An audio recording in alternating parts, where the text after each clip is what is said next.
Le problème d'être trop lucide, d'être trop intelligent, de trop se poser de questions, ça fait que tu ne passes pas à l'action. Alors que certains gars un peu teubés, ils vont justement pas se poser de questions, ils vont aller direct et ils vont avoir plus de résultats que le BG 142 QI qui ne passe pas à l'action. Et plus vous théorisez, et il y en a plein qui font leur fonds de commerce comme ça, sur internet. Alors pas que dans le milieu de la séduction, mais dans plein de domaines. Justement, il y a des youtubeurs, ils ont bien compris ça et ils font que des trucs de branlette intellectuelle en vous montrant des études de mon cul sur la commode, de machin, d'utiliser des termes compliqués. Et donc vous êtes un peu happé comme ça, et en fait, vous ne passerez jamais à l'action. C'est comme lire tous les livres que tu veux, tu peux lire tous les livres que tu veux, tu auras l'impression d'être plus intelligent, d'en savoir plus, mais ça va pas t'aider à passer à l'action.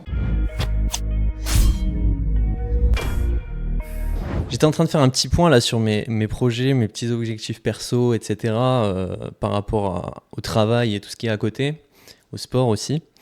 Et j'ai pris une petite pause et je suis retombé sur un message qu'un pote m'avait envoyé et c'était cette vidéo-là que je viens de vous montrer. C'est une vidéo de Road to Condor où il explique qu'en fait, à force de surintellectualiser les choses, trop être dans la théorie, etc., on finit par jamais passer à l'action. Et je trouve que c'est vrai que c'est souvent dit, mais je trouve que là, le domaine auquel s'applique la vidéo de Road to Condor, c'est hyper explicite. Là, il parle de relations, notamment amoureuses, avec des rencontres dans la rue, etc. Et du coup, ça doit être hyper spontané. Et plus tu vas conceptualiser, c'est comme se jeter dans le vide, entre guillemets. C'est comme quand tu vas sauter à l'eau, par exemple, d'une falaise, faire un saut, etc. Plus tu vas réfléchir, en fait, moins tu vas y aller. Et plus tu risques en fait de trouver des choses qui vont te faire perdre du temps et réfléchir en tout cas, et qui vont t'empêcher de te lancer tout de suite. Après, c'est sûr que peut-être que tu vas mieux le faire. Par exemple, si tu te lances pour aller voir une fille dans la rue, ou si tu te lances pour te jeter d'un plongeoir à la piscine, bien sûr que si tu réfléchis un peu, tu vas peut-être éviter une blessure, ou tu vas peut-être éviter un malaise dans la rue. Mais tu risques surtout de ne pas y aller, en fait. Et c'est ça le truc à éviter. En tout cas, moi, c'est ce que je cherche à éviter dans ce que je fais. Et c'est pour ça que je trouvais que la vidéo était hyper intéressante. Elle m'a fait réfléchir parce que j'étais en train de chercher des méthodes là pour m'organiser dans mes différentes tâches et dans mes priorités par rapport à ce que je vous disais au début de la vidéo. Donc mes différents objectifs, donc perso, et sport, travail, etc. Et chercher des méthodes d'organisation pour organiser un peu tout ça en priorité et faire un peu le tri.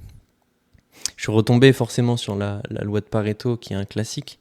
Je ne vais pas revenir dessus parce que beaucoup de gens en parlent, mais c'est le fameux 80-20, donc 20% des actions que vous faites vont impliquer 80% des résultats. Et puis les 80% des actions restantes vont être le 20% de résultats qui va venir peaufiner, parfaire votre travail. Mais je me suis rendu compte qu'en fait, cette loi, elle est bien, elle est bien, c'est pas le sujet, mais en fait, on peut l'utiliser que quand on s'est lancé.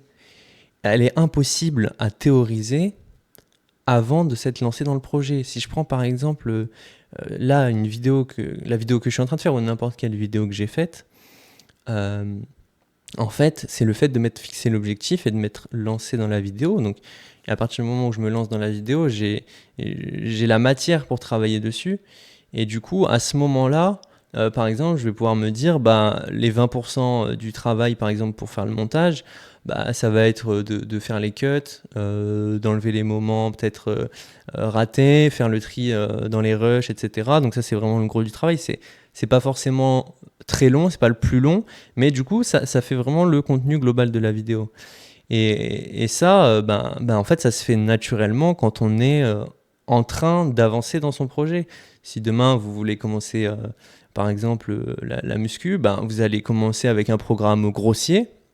Et puis au fur et à mesure, moi personnellement c'est ce que j'ai fait, j'ai commencé avec un programme un peu grossier, et au fur et à mesure des séances où j'allais à la salle, je découvrais un peu les différents exercices, etc. À partir de ce moment-là, je commence à peaufiner, donc forcément ça prend un peu plus de temps de choisir les bons exercices, etc.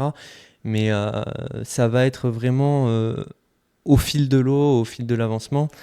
Et ça, je pense que je ne m'en rendais pas forcément compte, et Et je m'en rends de plus en plus compte, notamment à travers les vidéos que je fais là sur ma chaîne YouTube. Ça me permet vraiment, en fait, au-delà du fait de partager des vidéos avec vous, et c'est tant mieux si ça vous apporte quelque chose, et je suis content quand vous me laissez un petit commentaire, etc. Je suis ravi d'échanger, mais surtout c'est une démarche vachement personnelle pour réaliser en fait concrètement des pensées et des théories que j'ai en tête.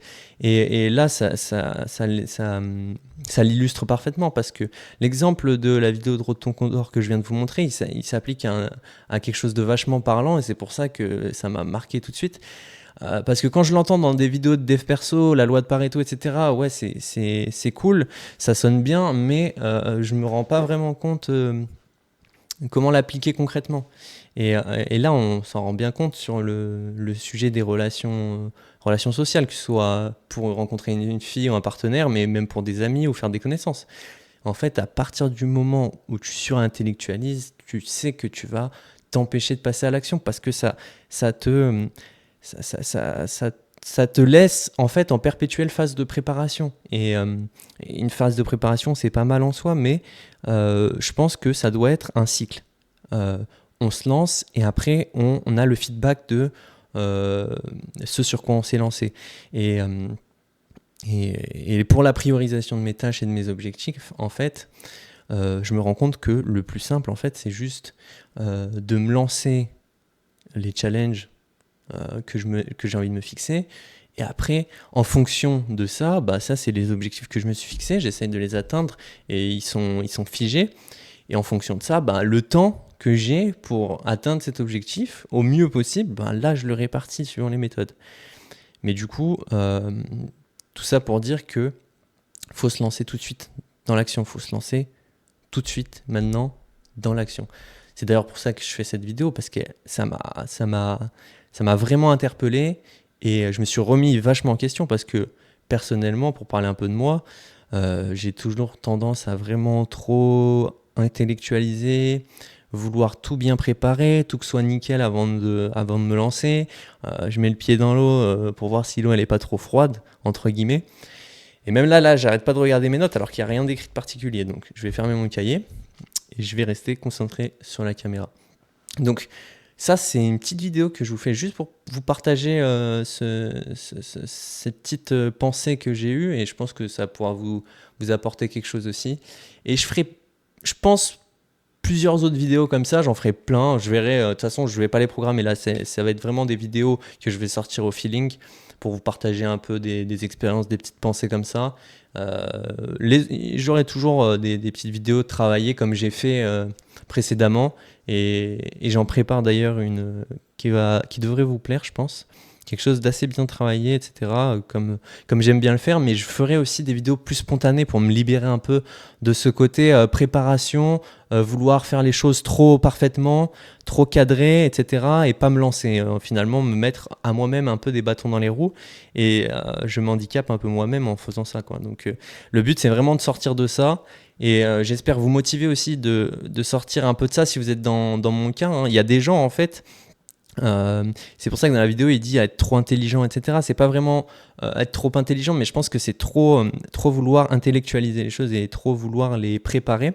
Donc il y a des gens que ça va être par peur, mais il y en a, ça va être un plaisir pour eux de préparer les choses. Ils aiment bien préparer, mais après passer à l'action, ça les intéresse moins. À partir du moment où ils ont tout préparé, le fait de passer à l'action, ça va pas forcément les intéresser, quoi. Ça se limite à la conceptualisation. Ouais, c'est vraiment un goût pour conceptualiser les choses. Moi, c'est un peu un mélange des deux. J'aime bien conceptualiser les choses. Du coup, à partir du moment où je dois passer à la mise en pratique, c'est vrai que ça m'intéresse peut-être un peu moins, mais j'essaye de me forcer pour découvrir un peu ce que ça donne. Mais il y a aussi une part d'appréhension, forcément, vous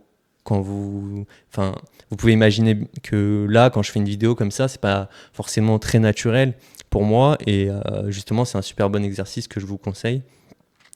Mais ça me force à passer à l'action, à sortir de cette phase de conceptualisation, parfois même la sauter carrément, parce que là, cette vidéo que je vous fais, je saute complètement cette phase, et puis je conceptualise rien du tout, et je me lance.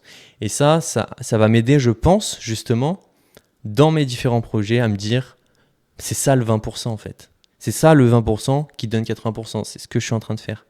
toute la conceptualisation, toute la préparation, trop réfléchir, en fait, ça c'est le 80% qui va apporter 20% en plus au résultat. Mais ça va pas faire le gros du résultat. Le gros du résultat, ça va être vraiment le temps que vous allez passer à faire concrètement les choses. Donc voilà. Et encore une fois, là je parle de la loi de Pareto, mais il y a plein d'autres façons de s'organiser et de réfléchir les choses. Mais voilà, c'était pour rebondir sur cette loi parce qu'on en parle souvent. Mais globalement, faut se lancer, quoi. C'est ça la conclusion de cette vidéo. Allez, salut.